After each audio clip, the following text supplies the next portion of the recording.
Se llegó a comentar que la Guerra Sucia se comienza en contra del enriquismo, siendo un movimiento que fue encabezado por Miguel Enríquez, el cual buscó el uso de la democracia en 1952 y consumado el fraude electoral, queriendo quitar el PRI. En 1956 inicia el movimiento revolucionario del Magisterio, un factor importante para la demanda de independencia sindical. En 1956, el Frente Sindical Magistral, encabezado por Otón Salazar, había organizado la lucha de la sección 90 del CNT. En el año de 1958 se inició un movimiento ferrocarrilero por la eficiencia que se tenía con el salario, queriendo un aumento, para que después pasara a la democracia sindical, dando su inicio con la creación de la Gran Comisión Pro Aumento de Salarios y se consolidó con la proclamación del Plan Sureste. El 8 de septiembre de 1964 se escoge como presidente a Gustavo Díaz Ordaz, responsable de la matanza del 68, siendo así, al tener relevancia en esta etapa, la represión del movimiento estudiantil de 1968, siendo constituidos por el Consejo Nacional de Huelga. Entre los años 50 y 60 hubo muchas represalias en contra de aquellos grupos que se opusieron al régimen del país. Un ejemplo muy claro fue el asesinato de estudiantes en la Plaza de las Tres Culturas en Tlatelolco el 2 de octubre de 1968. 2 años después, el 1 de diciembre de 1970, se dio el cambio del jefe del Poder Ejecutivo. En este año tomó posesión Luis Echeverría, que tenía como reto afrontar todos los grupos que querían combatir al régimen opresor del gobierno mexicano. Tanta fue la fuerza del gobierno en este sexenio, ya que aplicaron su política contrainsurgente, y por esta razón a esta época se le denomina el inicio de la Guerra Sucia en nuestro país. Para una guerrilla hay dos alternativas para combatirla, las cuales son que el Estado se endurezca progresivamente, dejando a un lado los valores que se supone deben defender y así transformarse en un Estado terrorista, o buscar una salida política, negociaciones pacíficas y civilizadas, para así llegar a un acuerdo pacífico. Para tener las pruebas que hizo el Estado para controlar la situación, fue denominado como un Estado terrorista, ya que participaron el comandante de las Fuerzas Armadas, la Policía Judicial Federal, gobiernos estatales, municipales y hasta llegar al extremo de llamar al ejército. Debido a la matanza de Tlatelolco, surgieron las primeras instituciones de los derechos humanos, entre ellas la Sección Mexicana de Amnistía Internacional, el Centro Nacional de Comunicación Social, mejor conocida como CENCOS, y el Comité Nacional Pro Defensa de Presos Perseguidos, Desaparecidos y Exiliados por Motivos Políticos de México, mejor conocido como Eureka. Las características más notorias que dejó esta guerra fueron la impunidad en el país debido a que la masacre o la ejecución y desaparición de personas deliberadamente no tuvo un responsable. El establecimiento de políticas o medidas neoliberales que azotaban económicamente a la población más vulnerable. La pérdida de la hegemonía por parte del gobierno. El temor permanente en las personas de ser agredidas y castigadas arbitrariamente. Los innumerables hechos violentos que dejaron una enorme cantidad de desaparecidos, entre los cuales se encuentran algunos líderes políticos y sociales, así como estudiantiles y parte de la familia de estos, que aunque no estuvieran involucradas directamente, eran tomadas en venganza o represalia. Parálisis momentánea de actividades académicas, industriales e inclusive los actos religiosos, ya que se desataron huelgas y protestas en todos estos sectores. Podrían documentar un sinfín de ejemplos de cómo los gobiernos posrevolucionarios ganaban las batallas con los grupos y organizaciones que tenían el atrevimiento de discernir. Sin embargo, no todas fueron luchas que se llevaron a cabo en la arena política. Desde el comienzo, ante indicios de posiciones contrarias que amenazaban con crecer y multiplicarse, no se vaciló en emplear las armas. Esta era la mejor manera de apaciguar los ánimos. Esta forma de respuesta fue típica desde siempre, desde que los gobiernos posteriores a Plutarco Elías Calles se autonombraron herederos de la revolución. Por lo tanto, para mediados de la década de los 60, muchos grupos sociales y políticos comenzaron a reflexionar sobre la pertenencia de trasladar la protesta al ámbito de la lucha armada, la mayoría sin plantearse la búsqueda del poder y la transformación radical del modelo económico imperante. Los grupos más importantes en este periodo de lucha son Grupo Popular Guerrillero. El 23 de septiembre de 1965, un grupo guerrillero comandado por Arturo Gámez García y Pablo Gómez Ramírez asaltó el cuartel militar del ejército mexicano ubicado en Ciudad Madera, en las faldas de la Sierra Madre del estado de Chihuahua, al norte de México. El asalto al cuartel Madera es emblemático por varios motivos. Además de ser el primer levantamiento armado organizado en contra del gobierno federal, con el propósito de exigir un cambio en las condiciones de vida de la población durante la época postrevolucionaria, también es un movimiento que justificó sus acciones a partir de la lectura de autores marxistas y de las experiencias en otras partes del mundo. En esta época, los bosques de la Sierra de Chihuahua que desde la época prehispánica eran salvaguardados y utilizados por los indígenas raramuris y tepehuanes, habían estado en la mira de empresarios políticos y terratenientes que anticipaban enormes ganancias y los explotaban de manera industrial. Este contexto fue propicio para la organización popular y hubiese sido relativamente sencillo resolver un problema regional si las autoridades hubieran tenido voluntad política. Sin embargo, la represión contra las protestas y la presencia de los profesores formados en las tesis de materialismo histórico derivó en la formación del Grupo Popular Guerrillero. La última acción de la guerrilla fue el asalto al cuartel. En el combate murieron los principales dirigentes del grupo armado Arturo Gamís y su hermano Emilio Pablo Gómez. Dos de los hermanos Gaitán, Salomón y Antonio. El gobernador Práxedes Giner Durán fue muy claridoso al ordenar que enterraran a los guerrilleros sin ataúd. Era tierra lo que peleaban, ¿no? Pues denles tierra hasta que se harten. La Asociación Cívica Nacional Revolucionaria fue una de las organizaciones emblemáticas en la lucha por las libertades democráticas y la transformación social y económica, organizada contra los cacicazgos imperantes en las comunidades de la Costa Chica de Guerrero. Logró hacer de los procesos electorales un instrumento para la desarticulación del poder caciquil y la construcción de un poder popular alternativo. En una entrevista realizada en 1971, Genaro Vázquez, líder del movimiento, explicó el nacimiento de la Asociación Cívica Nacional Revolucionaria como grupo armado que desafía al poder establecido de la siguiente manera. Nuestros objetivos generales son los siguientes: derrocamiento del gobierno de terratenientes y capitalistas pro-imperialistas, instauración de un gobierno popular integrado por campesinos, obreros, estudiantes, intelectuales progresistas y pueblo trabajador en general, plena independencia económica y política, establecimiento de un orden de la vida social justo en beneficio de las mayorías trabajadoras de México. Después de una cadena de éxitos, la ACNR culmina sus acciones después de la trágica muerte de Genaro Vázquez Rojas el 2 de febrero de 1972. El Partido de los Pobres, en el mismo contexto del Guerrero de los años 60, plagado de caciques regionales y con gobiernos que los alentaban y toleraban, pues de ellos se nutrían para conservar el poder.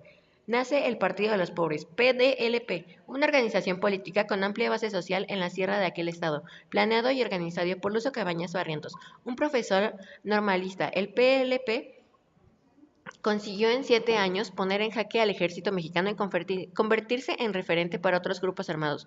Una de las características que imprimieron un sello en particular de esta guerrilla fue su vinculación con los grupos estudiantiles. En el Partido de los Pobres acogió en su seno a infinidad de visitantes citadinos que buscaban enriquecer sus conocimientos teóricos con la experiencia de la lucha revolucionaria. El resultado fue de encuentros y desencuentros, sin embargo nada hizo mella en la conciencia del profesor rural. Es elocuente la manera en la que el Partido de los Pobres vislumbra la manera de hacer política en las universidades. Entre 1967 y 1974, la Brigada Campesina de Ajusticiamiento del Partido de los Pobres resistió 16 campañas militares con fuerzas de miles de soldados. La guerrilla de Lucio fue la más poderosa en su época y la que más daño causó a las fuerzas del gobierno. Incontable cantidad de soldados y policías fueron heridos y muertos en muchos combates, mientras que los guerrilleros de la brigada solo perdieron entre 10 y 22 combatientes en 7 años de guerra. En este contexto se planeó y ejecutó el secuestro del ingeniero Rubén Figueroa Figueroa, senador del estado de Guerrero y posteriormente al gobernador del mismo. A partir de este hecho, el ejército se apoderó del control de los poblados de la sierra, caminos y poblados que eran vigilados por los militares. Ninguna actividad se hacía sin su consentimiento. A cambio de Figueroa, el Partido de los Pobres obtuvo un rescate de 13 millones de pesos. Procesos. A diferencia de otros movimientos guerrilleros formados hasta entonces, el de los procesos se conformaba básicamente por jóvenes de origen urbano. En el Tercer Congreso de las Juventudes Comunistas, realizado el 19 de diciembre de 1970, además del análisis de la realidad que presentó Raúl Ramos Zavala, se comenzó a tratar el tema de la lucha armada para tomar el poder. Leopoldo Santos presentó una propuesta de las tareas que la Juventud Comunista de México debe realizar en un futuro. En general, esta propuesta era ligarse al movimiento de masas para convertirlo en movimiento revolucionario, siendo su principal objetivo la toma del poder. Sus métodos para lograrlo eran la lucha abierta, la semiclandestina, la clandestina y el espionaje. Su membresía se nutría del estudiantado y por medio del movimiento estudiantil, por lo que era necesario que ligaran a la clase obrera. El grupo de los procesos se diseminó con la muerte de Ramos Zavala en febrero de 1972. La mayoría se integraron a la Liga Comunista 23 de septiembre, proceso que ya había iniciado antes de la muerte de Raúl a través de la Coordinación Nacional Guerrillera. La trascendencia de los procesos radica en que por primera ocasión se forma un grupo armado en una zona urbana, en este caso en Nuevo León, y dio origen a otras manifestaciones del mismo género que resultaron emblemáticas para el conjunto de movimientos armados que surgieron en el país. El Movimiento Acción Revolucionaria. Desde el principio, el Movimiento Acción Revolucionaria se concebió no como el ariete revolucionario que habría de cambiar por sí solo la historia de México, sino que contemplaba la posibilidad de fusionarse con otros grupos guerrilleros, como eventualmente fue al integrarse un conjunto importante de sus miembros a la Liga Comunista 23 de septiembre. Sus acciones militares se basarían en las tesis expuestas por Ernesto Che Guevara sobre la guerra de guerrillas y el llamado foquismo, que consistía en formar batallones de obreros y campesinos en lugares específicos previo adiestramiento político-militar, y a diferencia de otros grupos guerrilleros previos y posteriores, el MAR apeló a la solidaridad internacional para su adiestramiento en las armas y en las tácticas de guerra prolongada. Sus dirigentes, Salvador Castañeda y Candelario Pacheco, buscaron además un acercamiento con el grupo de los procesos, junto con quienes formaron una dirección colegiada denominada La Partidaria, cuya cabeza más visible era Ignacio Arturo Salas Obregón. Bajo esta nueva directriz, se estrecharon lazos con los guerrilleros guerrerenses de Cabañas. Bajo la influencia de Salas Obregón, se decide la conformación de un grupo más amplio, al que se denominaría Liga Comunista 23 de septiembre. Varios miembros decidieron seguir por su cuenta. Liga Comunista 23 de septiembre. Su nombre se inspiró en los siguientes conceptos. Liga, por la organización que fundaron Carlos Marx y Federico Engels. La Liga de los Justos. Opción en lugar de partido. Comunista porque expresaba el objetivo histórico del proceso revolucionario, y 23 de septiembre en honor a la guerrilla de Arturo Gamis en Chihuahua. Su principal ideológico y dirigente, Raúl Ramos, fue asesinado en febrero de 1972. Tomó su lugar Ignacio Arturo Salas Obregón, un ex líder del movimiento estudiantil profesional, que se había formado con sacerdotes jesuitas partidarios de la opción preferencial por los pobres, y que junto a un nuevo grupo de correligionarios de Monterrey, Nuevo León y el Distrito Federal se había sumado a los procesos. Hasta abril de 1974, la Liga era el periódico de definiciones ideológicas y escenarios de las primeras acciones político-militares. En la segunda reunión nacional, la Liga decide 49 el régimen autoritario y el origen de la guerrilla de realizar varias acciones para darse a conocer, y acuerdan impulsar un ensayo de insurrección en el Valle de Culiacán, Sinaloa. Para entonces, la Liga tiene presencia de 23 estados. En los años de 1975 y 1976, la Liga se concreta más en el trabajo político y de formación de cuadros, incrementando la propaganda de fábricas y colonias populares. Sin embargo, la producción teórica se detiene y empieza a retroceder debido a que la gente más capaz es detenida, asesinada o desaparecida. Por ello se reemplazan los razonamientos analíticos por las tesis militaristas. En el año de 1978 se da una guerra sin cuartel entre guerrilleros, cada vez más acosados y diezmados, y la fuerza antiguerrillera, cada día más cruel y brutal. En los últimos 5 años de la Liga, menos de 10 de sus militantes caen en la cárcel, los demás fueron asesinados o desaparecidos. El 24 de enero de 1981, cerca de Ciudad Universitaria, agentes de la Brigada Blanca acribillan a Miguel Ángel Barraza García, jefe del comité de redacción del Madera y último dirigente de la organización. Para 1982, la Liga está prácticamente desmantelada, sus dirigentes desaparecidos o muertos, y deja de aparecer el Madera. Se publicó hasta el número 58. La Liga había sido derrotada, aunque algunos grupos siguieron actuando por varios años, esta ya no existía como tal. Las instituciones militares, las de procuración y administración de justicia y las de representación popular fueron utilizadas como estructuras criminales, con cuyos recursos y a cuyo cobijo se realizaron y se protegieron crímenes que de manera sistemática agraviaron a amplios sectores de la población y a combatientes prisioneros, sin reconocerlos como prisioneros de guerra ni darles el trato como tales. Las operaciones militares y los operativos policíacos con los que eran perseguidos no pretendían detener, someter y poner a discusión la autoridad competente a los presuntos delincuentes, sino que estaban diseñados para capturar, someter, torturar, desaparecer temporal o definitivamente a los detenidos y en muchos casos ejecutarlos extrajudicialmente. En varios operativos no se intentó detener a los integrantes de estos grupos, sino tirarles a matar.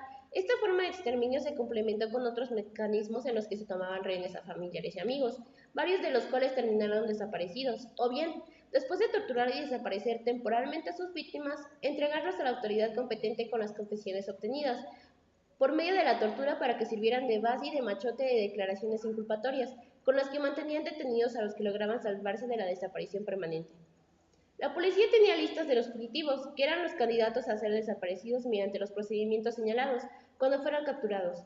Esta política del Estado de aniquilar a los integrantes de los grupos disidentes que no podían controlar se ejemplificaba en los casos expuestos. Sin embargo, es la misma política seguida en contra de los grupos estudiantiles en provincia, de los movimientos sociales que ampliaban su base social o cobraban visibilidad. El ejemplo de la actualidad sucedió el 26 de septiembre de 2014, la muerte de 6 personas y la desaparición forzada de 43 estudiantes de la Normal Rural de Ayotzinapa, en el estado de Guerrero. Esto hizo emerger en México un amplio movimiento en solidaridad con los familiares de las víctimas, cuya principal consigna es la presentación con vida de estos jóvenes. La desaparición forzada de los 43 estudiantes provocó la ola de protestas más importante por su número y extensión que ha registrado la historia reciente del país. Este es un caso muy notorio sobre la guerra sucia, ya que se tienen evidencias de que en el anterior sexenio de presidencia a cargo de Enrique Peña Nieto, el Estado nuevamente intentó reprimir a la sociedad con violencia.